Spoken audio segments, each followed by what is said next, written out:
Hi, my name is Nilo, a Rockefeller College alum, graduating class of spring 2018 from the Master of International Affairs program. Its first cohort to graduate, actually.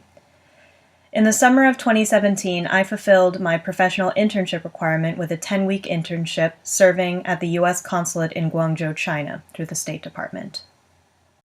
So I entered grad school knowing that I wanted to improve my candidacy for the Foreign Service. And I had taken the Foreign Service Officer test before. I didn't make it, but I had stayed in contact with the diplomat in residence in Southern California and the New York metro area diplomat in residence when I moved here for school.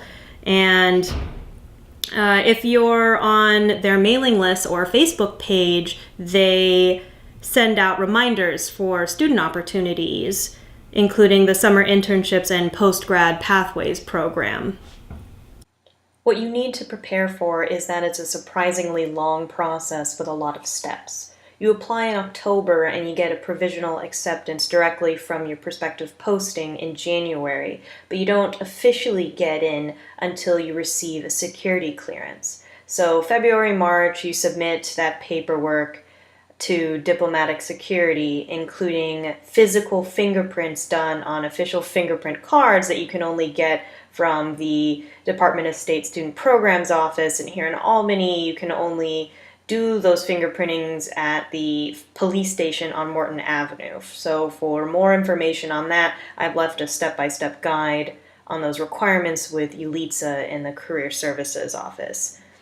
You then sit with an investigator to finalize your security clearance interview around April, and hopefully you get your security clearance within 2 to 6 weeks, and you can go and apply for a visa, which a desk officer in DC usually has to request on your behalf. And you're heavily advised not to buy a plane ticket until you have the security clearance and visa in hand. There were 3 major factors that made working in China very, very viable, which was 1, they provided housing. This is not standard throughout all Department of State internships. Mission Europe doesn't provide housing, and it's not even standard throughout Mission China. The embassy in Beijing, for instance, did not provide housing for their interns. Guangzhou does, however, in that they ask other diplomats to volunteer to house students. 2, I got a scholarship from Rockefeller College to offset the burden of taking an unpaid internship, which follows into 3, the dollar is extremely strong in comparison to the Chinese yuan.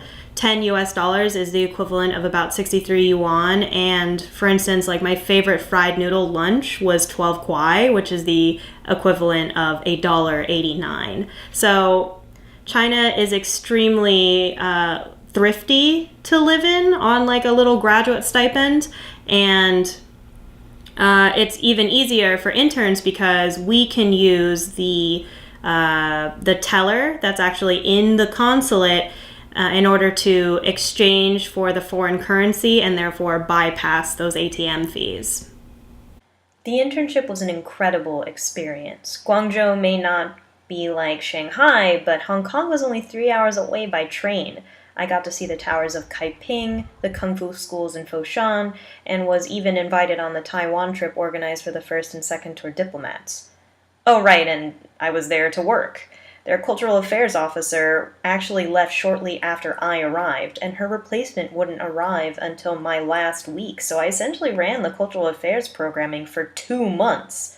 That meant one big presentation every week open to the Chinese public on Thursday nights, and then smaller presentations geared towards students and parents on Tuesdays and Thursday afternoons. If I couldn't staff the presentations, I had to give one myself, so I did a total of 4 on family reunions, high school competition culture, California universities, and makeup and beauty standards. But I also helped with the press office. I contributed to a lot of their social media campaigns, wrote some short travel guides to popular American cities and book reviews, but the big enchilada was I got to be on the press team for Ambassador Terry Bernstadt's first visit to Guangzhou. You would think that the ambassador would have a professional press team from Beijing, but nope. It was me. I was there in the humidity in a full suit, filming his motorcade and following him for a couple hours, shaking all the hands. I, in fact, shook his hand 3 times. I really had no idea what I was doing. I've never taken press photos in my life. But once the bigwigs went into meetings, I got to enjoy the catering. So at the end of this internship, when I asked myself the question, do I want to be a diplomat? I was completely sure that I did, because I knew for a fact that not only could I do the work, but I thought it was incredibly valuable and I could make a career doing it.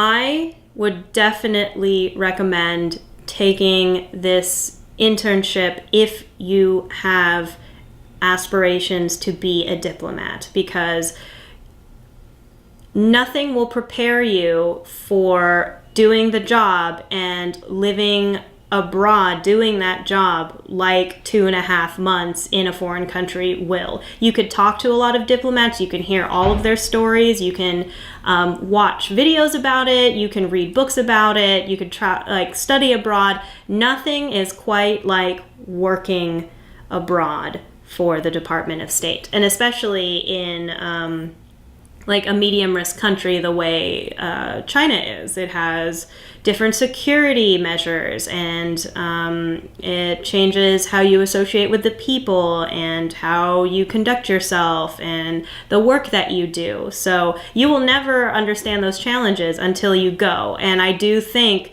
even though it's an unpaid internship, it is worth knowing that, because it's better to find out that you don't really like being away from your family for months and months at a time, or being away from tacos, or from always depending on there being a non-squat toilet. You're better off knowing that you can't hack that kind of life during a 2.5-month internship rather than a 2-year tour that you signed up for after a 6-month to a 1.5-year process to become a diplomat. It's much better, even if you are doing an unpaid internship. Nothing is going to teach you in that same way, in the same visceral and very present way.